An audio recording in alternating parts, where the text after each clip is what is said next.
안녕하세요. 지병규 세무사입니다. 자, 오늘은 부동산 매매사업자 부가세에서 남은 부분 진행하도록 할게요. 자, 부동산 매각 시 세금 계산서와 계산서를 발행해야 됩니까? 자, 원칙은 발행해야 되는 거예요. 예외는 뒤에서 설명드릴게요. 원칙은 발행해야 됩니다. 자, 그러면은 국민주택 규모 초과주택을 양도했다. 그러면은 건물 부분은 과세고 토지 부분은 면세잖아요. 그럼 건물 부분 과세 대상은 세금 계산서를 발행해야 되고요. 토지 부분, 면세 부분은 계산서를 발행해야 됩니다. 자, 세금 계산서와 계산서를 못 보신 분들이 있을지 몰라서 제가 가져와 봤어요. 앞에 게 세금 계산서 있고 밑에 게 계산서 있죠.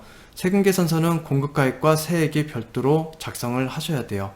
근데 계산서는 세액 부분이 없어요. 면세이기 때문에 계산서는 면세 부분에 대해서 작성하고 세금 계산서는 과세 부분에 대해서 작성합니다. 자, 옆에 보시면 전자세금 계산서라고 있죠. 앞에 거는 종이세금 계산서고요. 그 옆에 거는 전자라고 써있는 건 전자세금 계산서예요. 전자세금 계산서는 홈택스 같은 거를 통해 가지고 발행하시는 거예요. 그러면은 종이 계산서나 세금 계산서나 전자세금 계산서나 둘 중에 아무거나 발행해도 됩니까? 안 됩니다. 종이세금 계산서 발행 대상자는 전자세금 계산서 발행해도 되지만 전자세금 계산서 발행 대상자는 종이세금 계산서로 발행했을 때 가산세가 붙어요. 자, 그러면 전자세금 계산서 발급 의무자에 대해서 살펴볼게요.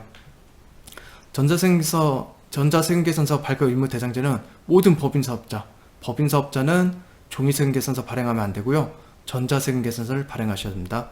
그리고 개인사업자 중에서 직전 연도 매출액이 3억 원 이상인 개인사업자는 전자세금 계산서를 반드시 발행하셔야 됩니다.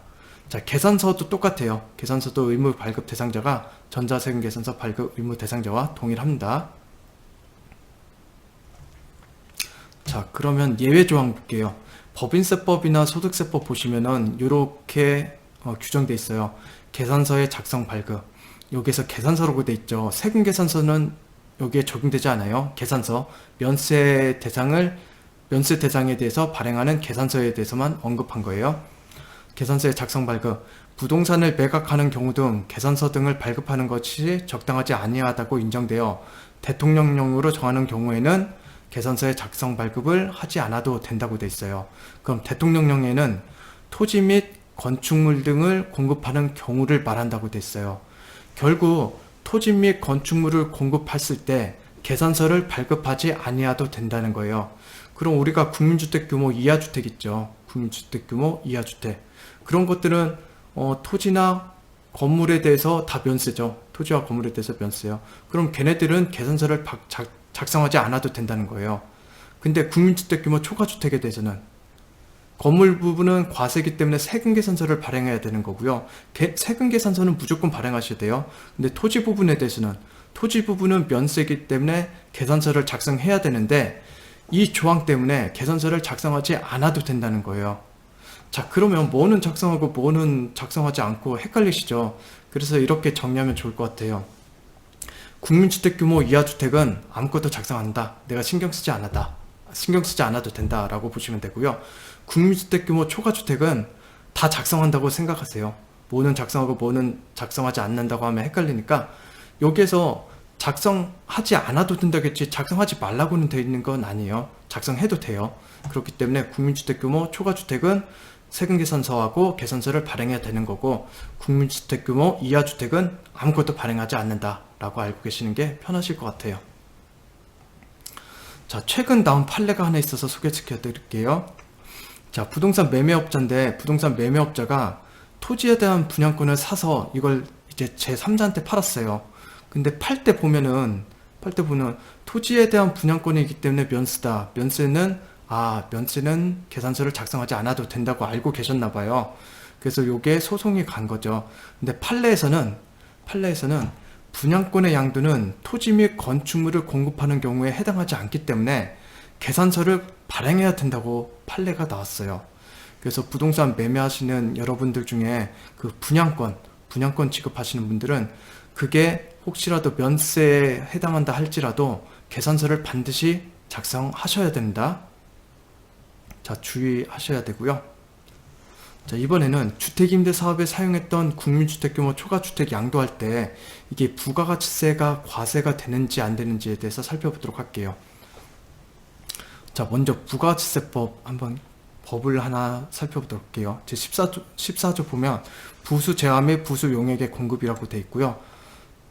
주된 사업의 부수되는 다음 각 호의 어느 하나에 해당하는 재화 용액의 공급은 별도의 공급으로 보지만 과세 및 면세 여부는 주된 사업의 과세 면세 여부를 따른다라고 되어 있고요.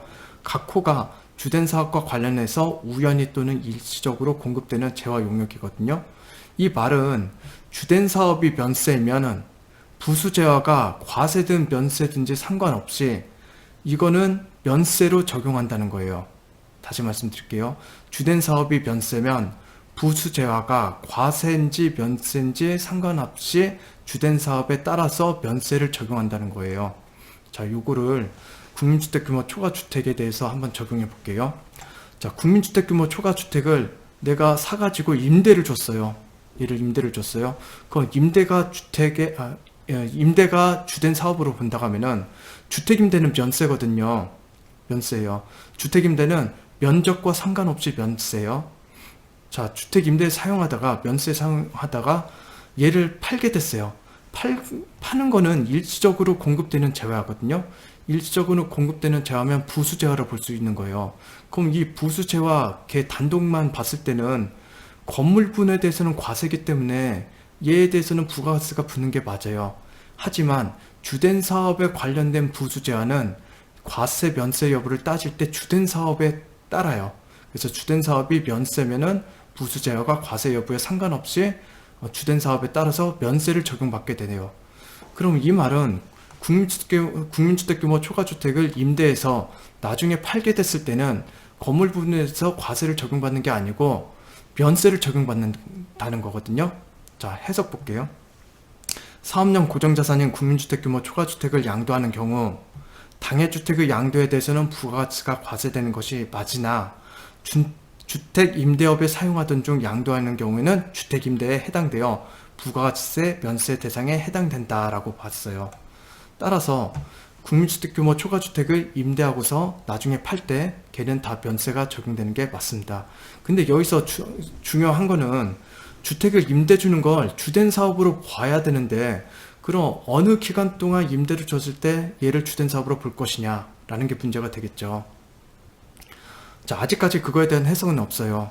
근데 일반적으로 저희가 주택을 임대를 주게 되면 2년 정도 임대를 주는 거잖아요. 그래서 개인적인 생각으로는 최소한 2년은 줘야 얘를 주택 임대로 봐가지고 면세를 적용받을 수 있지 않을까라고 생각이 들고요. 확실한 거는 저희 단기임대주택으로 등록하면 4년 동안 임대를 주게 됐잖아요. 그래서 단기임대주택으로 등록해서 4년간 임대 주고 팔게 되면은 그거에 대해서는 세무서에서도 뭐라 하지는 못할 것 같아요. 자, 오늘 여기까지 살펴보고요. 부가가치세 마치고 다음 시간에 다른 주제로 찾아뵙겠습니다. 수고하셨습니다.